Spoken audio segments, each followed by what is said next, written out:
at what point, like if you're going to fall back and let them learn, at what point do you step in? Like how much grace do you give in terms of what?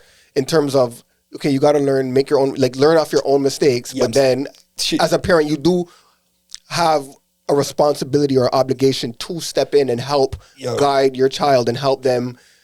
I love that you asked that too. You know what I mean? I'm not saying I got all the answers. Of course, and that's why. But I'll tell you what I did do. Yeah. So I'm at my daughter's hockey game, and not game, sorry, practice, and like she's funny, man. Like she goes into her own world in the middle of the practices at times, where she'll start skating in circles or like completely not in what's happening in that moment and in her own little world. While the coach has like the rest of the while there's a field. drill going on or something's happening, right? Mm-hmm. And I've gone back and forth with her. One time, that's the SB in her.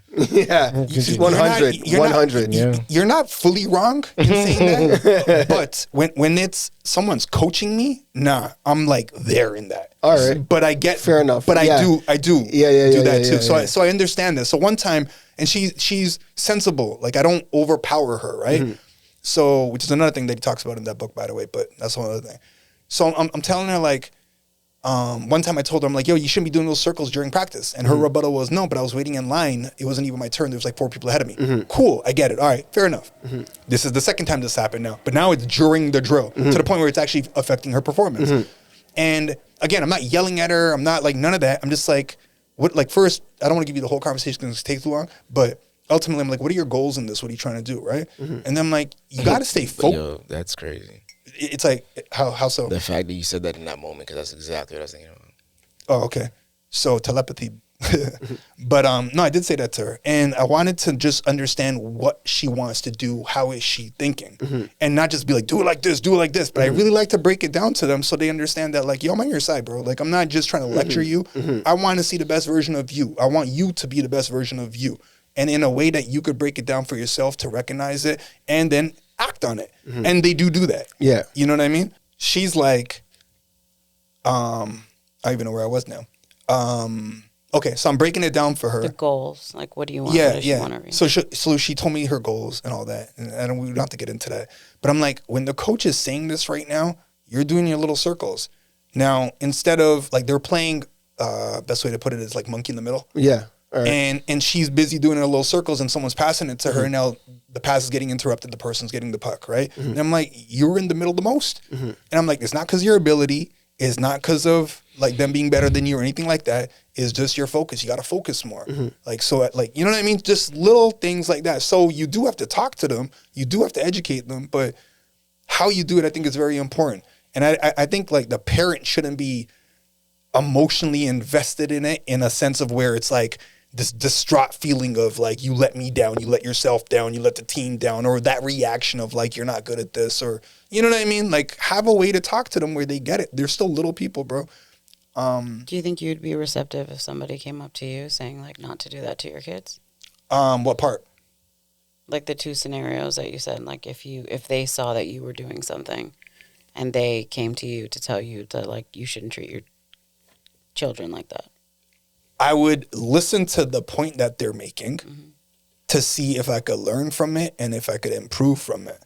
But in this scenario, I would kind of be confused. I'd be like, no, I'm kind of working with her. I'm not deterring her. Yeah. So, but would I be receptive to it? Yeah, for sure. For sure. And it's all about like delivery. But yeah, I'm open to it. Yeah. How do you filter it then if you're not the best at delivering it? Have you ever been faced with that scenario? Yo, I can't. You know what? Maybe as you, because I know you are a manager in your actual workplace. Mm-hmm. So then, is there a way that you are able to like discipline but still be cool at the same time? It's funny because I think you even heard an interaction I had with one of my colleagues, and it kind of just goes back to what SB is saying. I'm trying to work with you. Like we all have a common goal, and I try my best not to come down. It's just like, look, man, you know that this is what we're trying to do.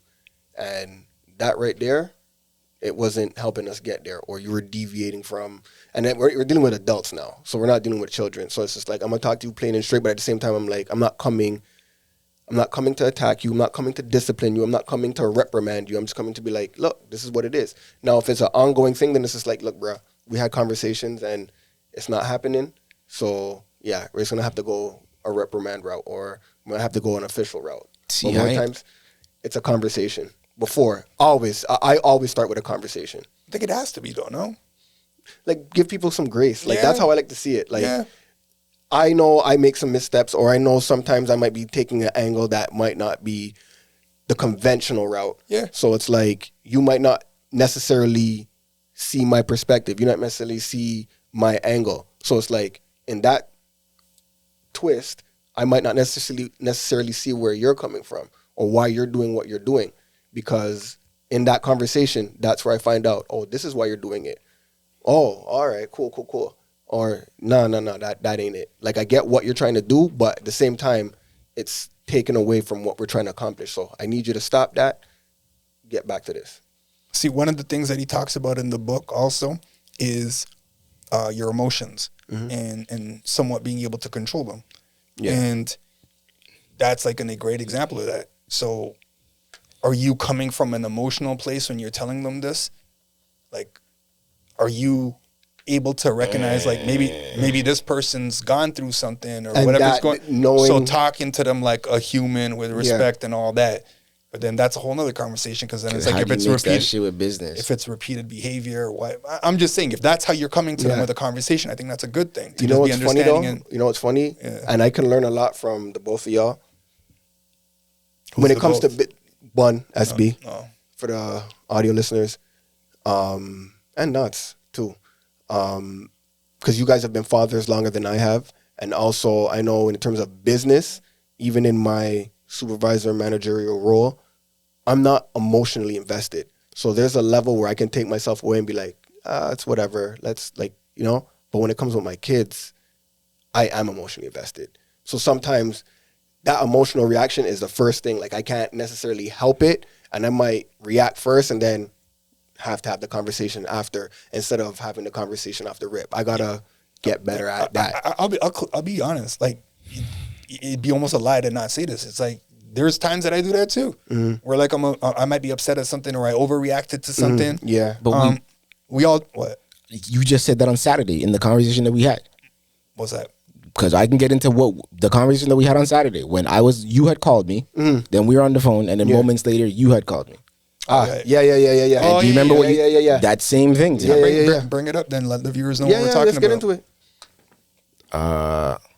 Like, just basically how we act in the pod. I could say it. Yeah. Basically, it's you could sum it up, I guess. Yeah, basically. The way that my interpretation of it was that at times you can react in an emotional way to something that's being heard, and then you'll think about it later. Yeah. And then I'm like, that's kind of what it was. Like something that's being said. Like, if anybody, Pree, Nas, like somebody could say something to you, and there's been times where you've reacted emotionally to it. In my feelings, straight up. Exactly. For sure. Yeah. See, this is why, the book is so good in that way too. Yeah. Because the guy, like the student is saying that to him. He's like, that's not even normal. So what, you want us to be robots? Yeah. Right? Yeah. And that's what a viewer might be thinking right now. Like, what do you mean control my emotions? If I'm angry, I'm angry. Yeah. But he breaks it down into like, you have to have small term goals. Like, if your goal is to be upset or yell, then you'll find a way to do it, kind of thing, right? I might not be justifying, but I'm just saying. Example is another one is like what I was saying to you right now. Like, if you're driving the car and someone cuts you off. That happened with us. I was on the phone with this guy, and this guy's like, this fucking whatever was happening. But someone cuts you off, you're not sure, what the hell's going on? Great example. That's a great example, yeah. What he's suggesting in the book is like, okay, but you could also change your perspective and be like, maybe he's got to be somewhere, maybe he's got to go somewhere, whatever it is. Yeah. So I get how challenging it could be. I could even understand how robotic it might sound, but it's just another level that you could work your way towards, man. I've done all of that already, but I feel like I've concluded it with, I'd rather just not be on the road, period.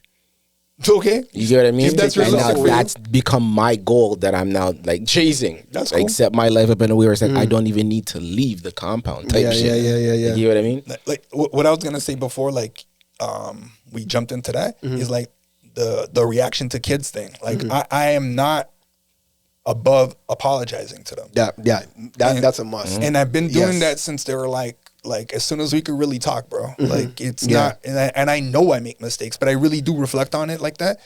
And I think that's a great thing to do too as a parent for everybody. Like just like there's nothing wrong just with the doing conversation. 100%, like man. having the conversation with them. It's repetition. It's like instilling that it becomes muscle memory. It's okay to have these conversations and to continue having these conversations. I think it strengthens the bond. It strengthens the bond like to a whole nother level. And I want that with them. Like it's just like, no one's perfect, yo. Like, and I've said that to them too. I'm like, yo, I'm not perfect.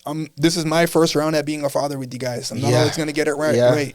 But it's like, imagine our parents looking at that shit totally differently and not having any of these conversations. You know what's funny? I had a conversation with my mom last week. I'll say one about that. And it kind of came up like, well, my aunt was over, me and the kids and the wife were over, but we were going back into. So it's this thing with me and my brother, right? Like, I always say that he was treated differently than how I was. I was like, we were raised in the same house, but we were raised differently. And then it started getting into like, I told my mom, I understand you better because I'm a parent now and I understand the struggle. And especially I was the first child. So I was the guinea pig to a degree, whereas they learned certain things with me and they were able to apply it with my brother after the fact. But it's still, we didn't get to really get into the conversation because there's so many things going on, but like that conversation at least was started with my mom. But man, sometimes I feel like they're learning from me, like straight up. And I'm not saying it arrogantly. No, for sure. That too. Like I probably said this on here a while ago, but it's like I remember the first time, like, and it's not like this is super important, but it's very interesting. My father had never, like we've talked about this. My father has never said "I love you." He's written it in a text, which is also like crazy. Oh wow, okay. Which happened like not too long ago. Nice. But then he also verbally said it one time, just going like maybe last year, right? But it's also like I express that with my kids freely in front of them. Oh yeah. And my kids automatically express that freely with me and my grandparents. So, or their grandparents, my parents. Yeah. And then they do it with each other, but it's never happened to me. So I was like, yo, look at that. Like look at this guy growing and developing and he actually said it. And it was like, I wasn't like emo about it. I was more like a researcher, like, oh shit, okay, like that's very interesting. That's step one in our therapy journey. You know, like it's just, it's like, so there's still so many opportunities to learn from For sure. all of it, yo. And that's, again, another part where I want to be able to apologize to them because I don't want to shut them down to be able to teach me something, which we could constantly learn from, man. Like their way of seeing certain things. As long as the conversation's going and it's ongoing and it's consistent, for sure, you'll definitely get a chance to learn. Oh, for sure. Especially the more they grow. Hashtag SB the student. Have you ever apologized to them where they didn't want to accept it? That hasn't happened yet. Ooh, that's a very good question. Yeah, no, that hasn't happened That's yet. a very good question. That could last for days. Or something. Yeah, how you That mean? could, like, How you mean? I don't think anything's been that bad. From my perspective, like the most that I've had to apologize about is like if I'm yelling at them about something. Yeah. And then after, like it's like, all right, whatever, like that was unwarranted or overdone or whatnot. No, not yet. Not yet. But I'm sure that'll happen at some point too, bro. I'll give you one. I'll give you one actually to that. There's been a time where I'm apologizing to my daughter and I want to have a conversation about it. And she's like, I don't want to talk about this right now. And I had to respect her, like her timing or like for her to calm down or whatever it was. Yeah. So yeah. Did she come back after the fact and break it down? Yeah. She needed her. She just wanted to. It's crazy. These little people. But she came back to you willing to talk about it, or did you have to ask her again? I don't remember what happened after the fact. Like it was one or the other. I don't remember what had happened, but I remember her saying, I don't want to talk about this right now. And as much as I wanted to talk about it in that moment, I got it. Like, were you just as accepting of that when you were with your ex? Of what part? When she would hit you with the, I don't want to talk about it right now? Ooh. Was I just as accepting when she would want to not talk about it? Like, did you give her as much grace as you gave your daughter? To be honest with you, like, it's so different. One, I really don't remember that time frame anymore. And I'm not trying to, like, get out of it. Like, I don't remember. If anything, I used to think it was me. But, like, the conversations were so, like, not going anywhere. Like, there wasn't really, like, we needed mediation, like, in my opinion, like, often in order for something to be resolved, where I don't think it would be like a conversation where we're getting to a solution. And that's the crazy part. Like, as I'm dating now and I'm actually talking to like more and more women or whatnot, the conversations have just gotten so much better to the point where like we could recognize when to speak about it or when to have the space and all that stuff. You once said, But we did. I shared this a long time ago too, where I think I just recently came across that clip where we had like a safe word, where it'd be like, all right, this is going too far. Like, boom, say the safe word and like just take a chill from it. But like take a break from the conversation to not further engage. Yeah, I can't wait later on.